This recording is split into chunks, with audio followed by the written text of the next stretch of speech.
এই ছেলেটিকে ঘুমানোর আগে প্রতি রাতে একটি করে ক্যাপসুল খেতে হয়, কিন্তু সে একদিন ক্যাপসুলের ভিতরে একটি পোকা দেখতে পায়। কিন্তু সে একদিন একটি ক্যাপসুল চুরি করে সেটিকে কেটে ফেলে, আর সে যেমনটা ভেবেছিল তেমনই ক্যাপসুলের ভিতর থেকে একটি পোকা পায়। কিন্তু পরের দিন সে আরো অবাক হয়ে যায় যখন সে দেখে যে পোকাটি 5 সেন্টিমিটার লম্বা হয়ে গিয়েছে।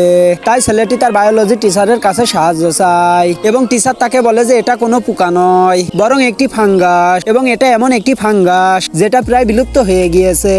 আর তারপর টিচার ছেলেটিকে জিজ্ঞেস করে যে সে এটা কোথা থেকে পেয়েছে, কিন্তু ছেলেটি সত্যি বলার সাহস পায় না। ছেলেটি মিথ্যা বলে যে সে এটা একটি বেস ব্যান্ডের পাত্রের ভিতরে পেয়েছে, এবং টিচার বলে যে এই ফাঙ্গাসটি কেবল মাত্র লাশেই জন্মায়। তারপরে মেয়েটি ইন্টারনেটে এই ফাঙ্গাসের তথ্য খুঁজতে থাকে এবং সে জানতে পারে যে এই ফাঙ্গাস প্রাচীন কালের জাদুবিদ্যায় খুব উপকারী ছিল।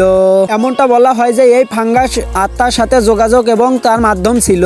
বন্ধুরা, তোমরা যদি এই ছবিটিকে মন থেকে ভালোবেসে থাকো তাহলে অবশ্যই ভিডিওতে একটি লাইক করে চ্যানেলটি সাবস্ক্রাইব করে দিবে।